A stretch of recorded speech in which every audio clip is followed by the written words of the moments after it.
So today, the Bonn Center for Dependency and Slavery Studies will open its growing exhibition, an experimental format that centers physically around 4 display cases that are located at the University of Bonn's museums and research collections of the Collection of the Americas at Oxfordstraße, the Egyptian Museum at Regina Pacersweg, and the Department for Asian and Islamic Art History at Adenauerallee.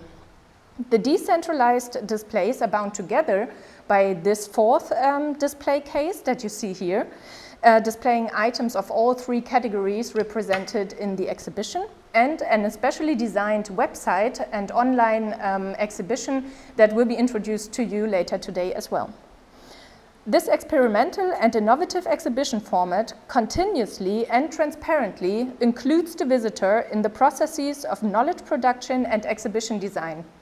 Over the next years, the exhibition will keep growing and expanding until finally leading into an exhibition event that also concludes the first funding phase of the Bonn Center for Dependency and Slavery Studies. We are, as a university, extremely proud to have this cluster of excellence. I think it's a cluster very much in the heart of our university. It highlights the importance of our university collections. We as a university are really fortunate to have a fantastic collection. When I looked at what is exhibited and how things are developed, I must say not much has changed in the last couple of thousand years. So slavery is a subject not only of the past, I think, or asymmetric dependencies is a subject of the present. The announcement of the exhibition as an experimental, growing, decentralized exhibition itself has already given me the impression that this project will become an extraordinarily interesting and exciting project within the Bonn Center for Dependency and Slavery Studies cluster of excellence over the next years. It is precisely this innovative methodological approach of turning the process of conceptualizing and planning an exhibition into its very subject, a process that will always involve reflection and discussion about the contents of the exhibition, that I find so intriguing. This exhibition will be one, if not the most important visual and accessible result of the Bonn Center for Dependency and Slavery Studies. This is an experiment that I would not want to miss for anything. And I'm sure that visitors from all over the world will feel the same. Speaking of all over the world, thanks to the online exhibition that accompanies the 4 district cases exhibited in Bonn, literally everyone who wants to will be able to visit the exhibition. The exhibition and its concept are the outcome of discussions between the members of the Research Area B, embodied dependencies. In this research area, we focus on the way how materiality and the world of things is related to slavery and dependency. Objects can provide access to the topic of dependency on many levels.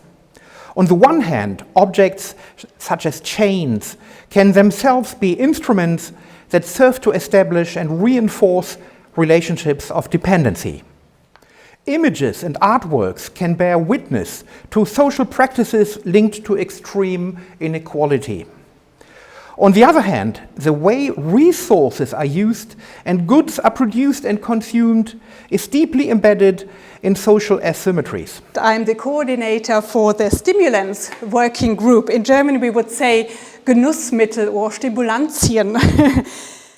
We definitely wanted to combine and show exhibits from a variety of world regions. All materials here now from the collections of the university. We wanted to show different materialities such as stone, metal, textiles.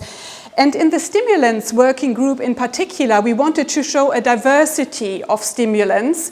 Now such luxury items as tea and coffee were brought to the West and became really desired stimulants for the middle classes and led to the development of entirely an entirely new group of objects such as teapots, containers, strainers in porcelain, in iron, and here, for instance, a silver-plated metal pot. Well, I will continue now to provide you a short introduction. We focus in this showcase on the domestication of grain. We know that from approximately 10,000 years ago, certain grain species began to predominate in several places far apart from each other. The painted wooden figure of a woman grinding corn is an example for servant figures which were produced for burials of rich people. Textiles are the third resource group treated in the exhibition. Textiles, like food, are a basic need of human being. Therefore, the activities connected with obtaining of raw materials and with textile production play a significant role in the economy and in the cultural life of societies. The spindle from modern Peru in the Baza collection, which you see here on the slide, holds a bundle of raw cotton ready to spin. It stands for the cotton plantation economy in the 17th to 20th century America continent, exploiting large number of wage laborers and labor slaves. At the end of our introduction of the various showcases, we want to draw your attention to the website of our exhibition, which is inaugurated today. And I would like to thank you once again, the welcome address givers, the exhibition planning group representatives, and last but not in the very least, I would like to mention once again the massive, really enthusiastic, precise, and really always available legwork that the student assistants put in prior to this exhibition opening. So thank you especially to you, and thank you everyone for joining.